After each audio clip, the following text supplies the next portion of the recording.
ত্রিপুরার war on অনুষ্ঠানে এই অনুষ্ঠানে আমরা কিন্তু দিনভর আপনাদের গোটা বিষয়টা এই যে ভারত পাকিস্তানের মধ্যে যে চাপানুতর চলছে, এই হামলা পাল্টা হামলা চলছে, গোটা বিষয়টা মুহূর্তে মুহূর্তে আমরা কিন্তু আপডেট আপনাদের সামনে তুলে ধরছি। এই মুহূর্তে আমরা স্টুডিওতে পেয়ে গেছি লেফটেন্যান্ট কর্নেল প্রণব কান্তি রায়, অবসরপ্রাপ্ত উনি লেফটেন্যান্ট কর্নেল রয়েছেন আমাদের সঙ্গে। প্রণব বাবু, আপনাকে স্বাগত জানাচ্ছি হেডলাইন্স ত্রিপুরায়। Thank you. আপনারা জানেন এই যে ভারত পাকিস্তানের এই যে চাপানুতর, এই মুহূর্তে আমাদের রাজ্যে যত খবর আপডেট আমরা আপনাদের সামনে কিন্তু সবার আগে তুলে ধরছি এবং এই মুহূর্তে এই গোটা বিষয়টা নিয়েই আলোচনা হবে। আমরা পেয়ে গেছি লেফটেন্যান্ট কর্নেলকে। আমরা শুরু করতে যাচ্ছি, তার আগে একটু ঘটনার যে চাল চিত্রটা সেটা আপনাদের সামনে আরো একবার তুলে ধরছি। কি কি ঘটনা ঘটেছে 22 তারিখ থেকে শুরু করে আজ পর্যন্ত একটা ঝলক আপনাদের সামনে তুলে ধরছি, তারপরেই আমরা আলোচনায় চলে যাব।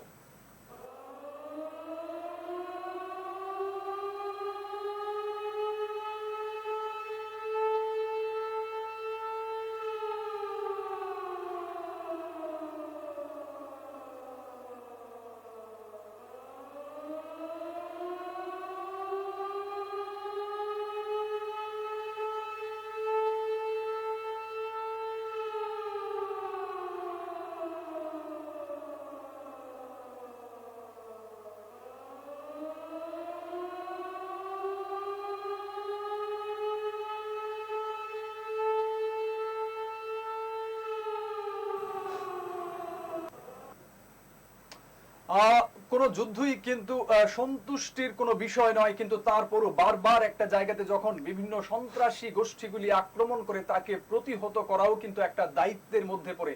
সেই দায়িত্বই কিন্তু ভারতবর্ষ পালন করছে। আমরা দেখেছি 22 এপ্রিল যে ঘটনাটা ঘটেছে, বেছে বেছে হত্যা করা হয়েছে, স্ত্রীদের সামনে স্বামীদের সিঁদুর মুছে দেওয়া হয়েছে। আমরা দেখেছি নববিবাহিত এক দম্পতির সেখানে তার স্বামীকে হত্যা করা হয়েছে এবং প্রধানমন্ত্রী কিন্তু সেই কারণে সেই নামটা দিয়েছেন অপারেশন সিঁদুর। পেহেলগাঁও থেকে এই যে পেহেলগাঁওয়ের হামলা, এই হামলা থেকে প্রণব বাবু আপনার কাছে যে বিষয়টা জানতে যাবে, যে পেহেলগাঁওয়ের হামলার ঠিক পরে 14 দিনের মাথায় আমরা দেখেছি যে ভারত যে অপারেশন সিঁদুর নামে যে সন্ত্রাসী পাকিস্তানের সন্ত্রাসী ঘাঁটিগুলিতে যে আক্রমণটা করেছে, সেটাকে কিভাবে দেখছেন? আপনি সেনাবাহিনীতে দীর্ঘদিন কাজ করেছেন, লেফটেন্যান্ট কর্নেল হিসেবে কাজ করেছেন, অনেক দায়িত্ব সামলেছেন, কিভাবে দেখছেন এই জায়গায় দাঁড়িয়ে? দেখুন, পেহেলগাঁওয়ের যেটা ইনসিডেন্ট হলো 22 এপ্রিলে, সেটা কোনো নতুন ইনসিডেন্ট নয়। ভারতবর্ষ এর আগে অনেক ইনসিডেন্ট পাকিস্তান থেকে টেরোরিজমের ফেস করেছে। তো এই যে দুর্ঘটনা হলো, ওর পেছনে পাকিস্তানের একটাই উদ্দেশ্য, যে ভারতের কাশ্মীরকে ওরা দখল করতে চায়, কাশ্মীরকে স্টেবিলাইজ হতে দিতে চায় না। মোদী সরকার আসার পর, আফটার অ্যাব্রোগেশন অফ 370 আর্টিকেল 370, যখন ইউনিয়ন টেরিটরি ডিক্লেয়ার করে সেন্ট্রালের অধীনে এনে রাজ্যটাকে শান্তির দিকে নিয়ে গিয়েছিল, অনেক ডেভেলপমেন্টাল প্রজেক্ট ওখানে হয়েছে। Number of tourist, if you see in last year, it was almost 2 crore, which is a record. তো অ্যাকচুয়ালি পাকিস্তান এই শান্তি, এই প্রগতি সেটা চায় না। যদি এই শান্তি, এই প্রগতি হয়, তাহলে লোকালরা কখনো পাকিস্তানকে সাপোর্ট করবে না।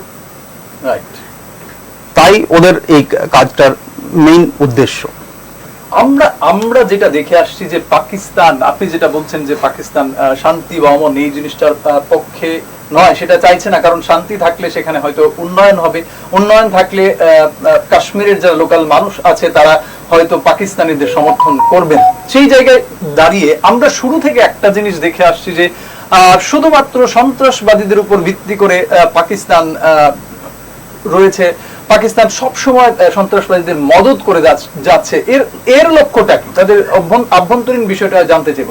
আভ্যন্তরীণ বিষয়টা হলো, Pakistan right from its Inception 1947 ওরা কাশ্মীর দখল করতে চেয়েছে। since independence or inception of Pakistan, 1947, 1965, 1999, তারপর 1989 থেকে continuously for good about 30 odd years continuous terrorism push করে যাচ্ছে। পাকিস্তান ইজ এ স্টেট, ওরা ভালোই জানে যে ভারতের সঙ্গে কখনো সামরিক যুদ্ধে জয়ী হতে পারবে না। তাই ওদের কাজ যে পরোক্ষভাবে সন্ত্রাস সৃষ্টি করে, ওরা দেশটাকে ব্যতিব্যস্ত রাখতে চায় এবং কাশ্মীর দখল করে নিতে চায়। আমরা আমাদের কাছে যতটুকু খবর রয়েছে মুহূর্তে ভারত লাহোরে আক্রমণ করেছে এবং সেখানে বোমবারি করা হচ্ছে। পাকিস্তান এই জায়গায় দাঁড়িয়ে আমরা দেখেছি যে বালুচিস্তান তারাও কিন্তু এই যে আভ্যন্তরীণ একটা সংগ্রাম চলছে, বালুচিস্তানের যারা বালুচিস্তানের স্বাধীনতা সংগ্রামী যারা বলছেন তারা পাকিস্তানের আর্মিদের উপর আক্রমণ করছেন। এই জায়গায় দিয়ে পাকিস্তান কতটুকু সহ্য করবে? পাকিস্তানের নকশা কি শীঘ্রই পাল্টে যাচ্ছে, বা পাখতুন খাইবার যেটা সেই জায়গায়ও একটা সমস্যা চলছে? ভারতের সঙ্গে এই লড়াইয়ের পর আমরা কি একটা অন্যরকম মানচিত্র দেখতে পাবো? খুবই স্বাভাবিক এটা হওয়া, অ্যাকচুয়ালি কারো কোনো আশ্চর্যের ব্যাপার হওয়া উচিত না। তবে ভারতবর্ষ যে যা করছে আজকে, লাহোরে অ্যাটাক করছে আর ওদের ইসলামাবাদে করছে, ভারতবর্ষ ওদের অ্যাকশনের বিরুদ্ধে জাস্ট রেসপন্স করছে। ভারতবর্ষ এখনো ফুল ফ্লেজড ওয়ারে যায়নি না। ভারতবর্ষের এটা ভারতীয় সেনাবাহিনীর এটা উদ্দেশ্য। ওরা চাইছে টেরোরিজমের রিপ্লাই দিতে। আজকের আমাদের প্রধানমন্ত্রীর stated principal zero tolerance two terrorism. তো উনি ওনার যা ইচ্ছে সেটা অনেকবার ইন্টারন্যাশনাল স্টেজে, ন্যাশনাল পলিসিতে ব্যক্ত করেছেন। তাই ভারতবর্ষের যেই লাহোরে করা অথবা ইসলামাবাদেও যদি করে, তো as per Pakistan's action just response করছে। এখনো ভারতবর্ষ অল আউট ওয়ারে যায়নি। মানে সেটাই সহ্য করা কিন্তু পাকিস্তানের পক্ষে দুঃসাধ্য হয়ে উঠেছে। এবং পুরোপুরি ওয়ারে যদি যায় কি অবস্থা হবে সেটা এখান থেকেই অনুমেয়। কি বলবেন? আজকে পাকিস্তানের যেই ফাইন্যান্সিয়াল কন্ডিশন, ইন্টারনাল ডিস্টারবেন্সেস, আপনি বললেন বালুচিস্তান, এটা শুধু বালুচিস্তান নয়, খাইবার পাখতুনখোয়া, ইভেন পিওকে যেটা ওরা আজাদ কাশ্মীর বলে, ওরাও কিন্তু এখন স্যাটিসফাইড না। ওরাও ভারতের সঙ্গে আসতে চায়, কারণ এক পার্ট কাশ্মীরের যেটা ভারতবর্ষের সঙ্গে আছে, উন্নতি করছে, প্রগতি করছে, আর ওখানে যেই পার্টটা আছে ওদের দুবেলা খাওয়া পাওয়া মুশকিল। তো এটা কোনো সারপ্রাইজিং কিছুই না যে ওরা আমাদের এখানে আসতে চায়। বালুচ লিবারেশন অ্যাক্ট, লিবারেশন ওরা অনেক বছর ধরে চেষ্টা করছে। ওরা বালুচ আর্মি, পাকিস্তান আর্মির সঙ্গে অনেক অ্যাটাক করছে এবং সাকসেসফুল অ্যাটাক করছে। ইভেন ওদের যে ট্রেন অপহরণ, যেটা আজ পর্যন্ত আমরা শুনিনি ভারতবর্ষে, ওটাও ওরা করে সাকসেসফুলি দেখিয়ে দিয়েছে। তো এটা খুবই স্বাভাবিক যে পাকিস্তানের যে কন্ডিশন, আর্থিক কন্ডিশন এবং ইন্টারনাল কন্ডিশন, ওরা এখন maximum 5 days, that should be more than what I expect, if they can pull a war, if it is a war. এখন পর্যন্ত ভারতবর্ষ যা অ্যাকশন করেছে, যদি এগুলো ওয়ার নয়, তার চাইতেই এখনই ওদের they have asked already from the World Bank. হ্যাঁ, সাহায্য They have started asking. So এই কন্ডিশন হওয়া খুবই স্বাভাবিক এবং হবে।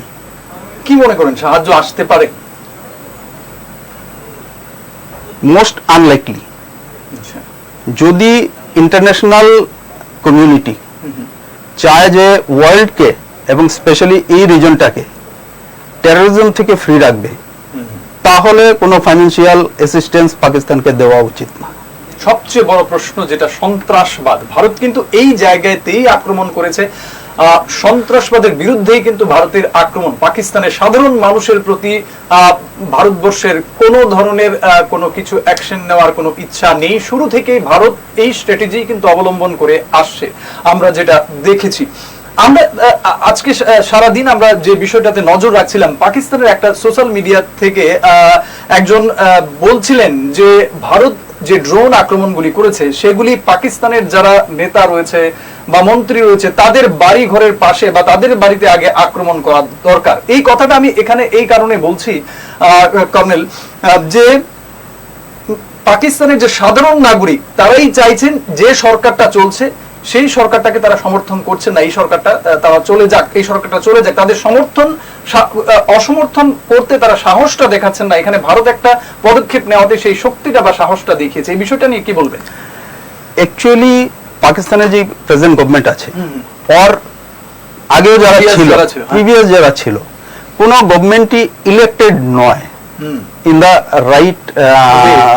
যদি আমি বলতে চাই যে অ্যাকচুয়ালি যেটা আমরা ভারতবর্ষেতে দেখি এবং এক্সপেরিয়েন্স করি, ডেমোক্রেসি, ইলেকশন হচ্ছে, গভর্নমেন্ট ফর্ম হচ্ছে জনতার ভোটের মাধ্যমে। কিন্তু পাকিস্তানে এইটা নয়। পাকিস্তানে মেইন কন্ট্রোল আর্মির হাতে। তো এখন আর্মি যদি শাসন করতে থাকে তাহলে ইন্টারন্যাশনাল এরাতে ওদের পক্ষে জাস্টিফাই করা মুশকিল। তাই একটা ফ্রন্ট ফেস চাই, সেটা হলো পাকিস্তানের elected government or selected government, যেটা আপনি বলতে চান।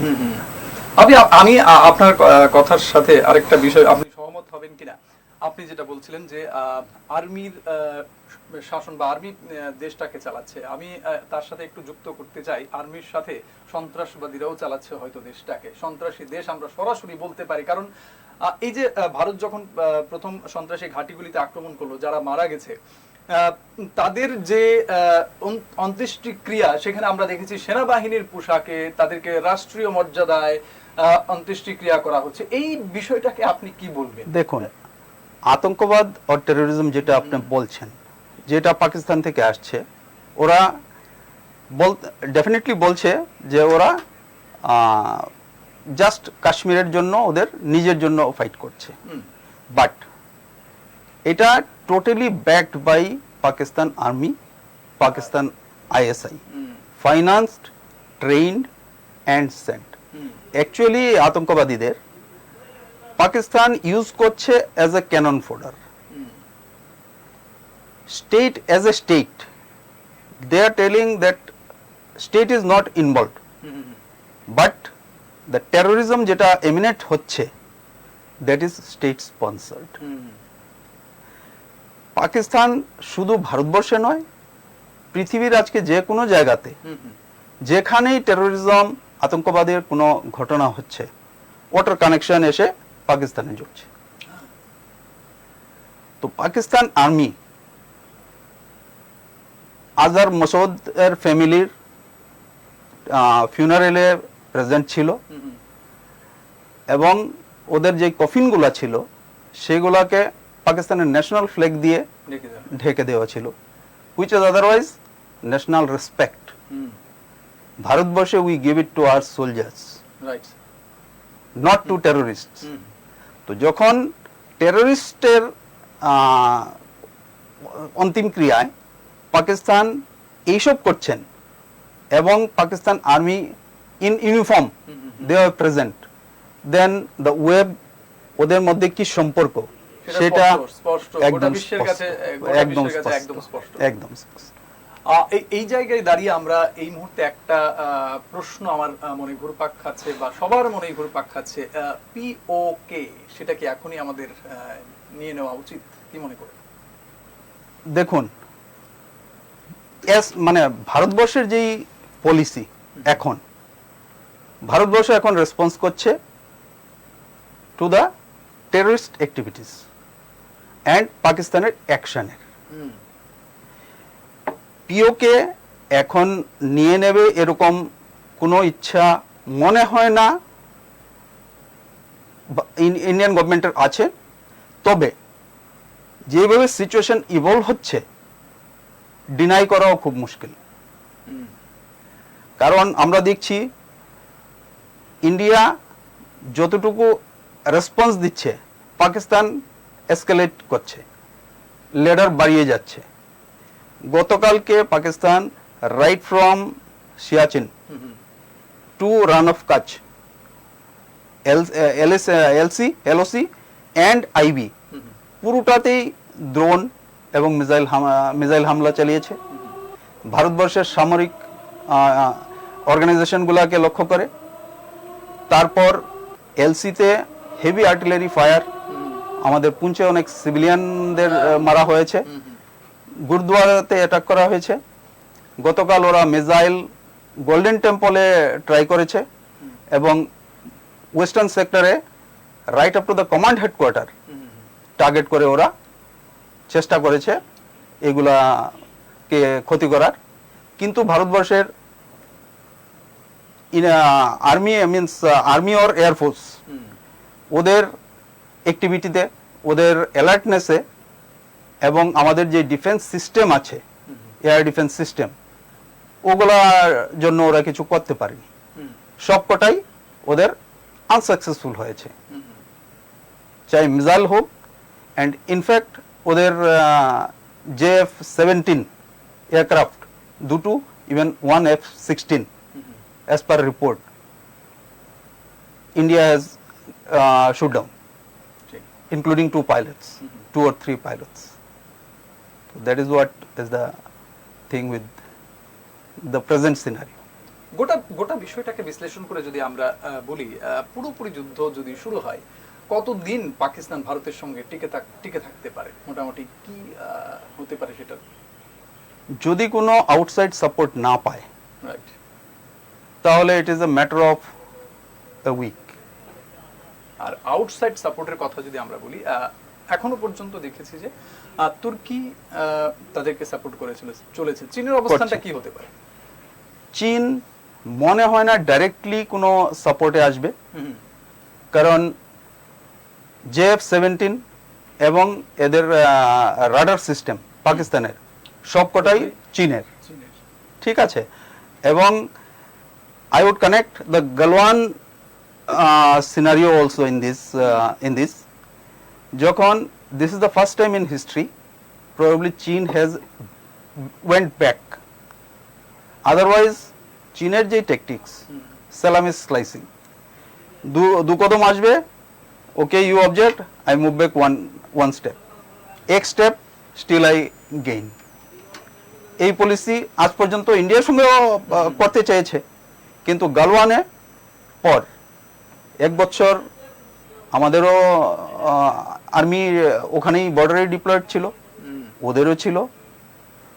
তারপর দেখলো যে না, আর সম্ভব না। এবং কারেন্ট যে আমাদের প্রাইম মিনিস্টার, ওনার যে প্রবল ইচ্ছা শক্তি, আমি মনে করি পলিটিক্যাল উইলের জন্য সেনাবাহিনীও সাপোর্ট পায়। এবং লাস্ট 10 to 15 ইয়ার্স যে মডার্নাইজেশন করেছেন ভারতবর্ষের সেনাবাহিনীকে, সেটারই পরিণাম আজকে যেটা আমরা দেখতে পাচ্ছি। আদারওয়াইজ এই 2 দিনে যদি আমাদের সেনাবাহিনীর মডার্নাইজেশন না হতো, এরকম ওয়েপন্স না আসতো, তাহলে আমাদের অনেক ক্যাজুয়ালিটি হতো, অনেক শহর হয়তো বিধ্বস্ত হতো। অ্যাবসলিউটলি।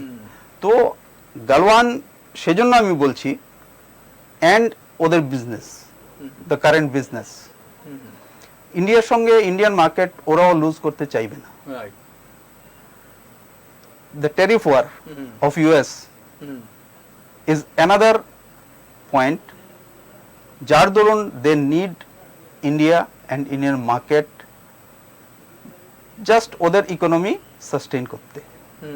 তো এই অবস্থায় চায়না চাইলেও আজকে অ্যাফোর্ড করতে পারবে না যে I will go and fight with Pakistan against India.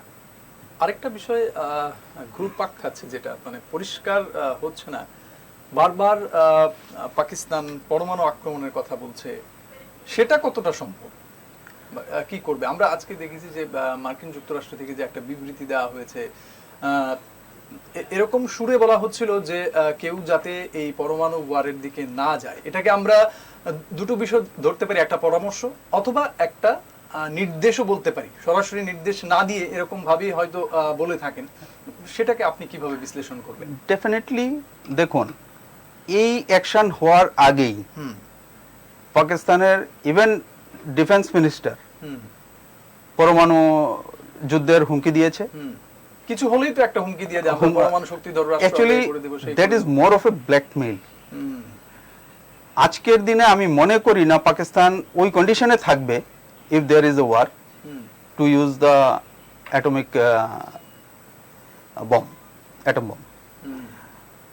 তবে one has to be cautious, ইন্ডিয়াও cautious আছে।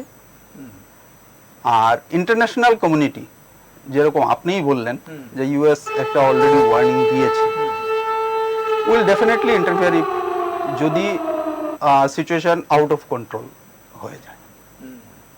তো মনে হয় না, এবং it is difficult for Pakistan also.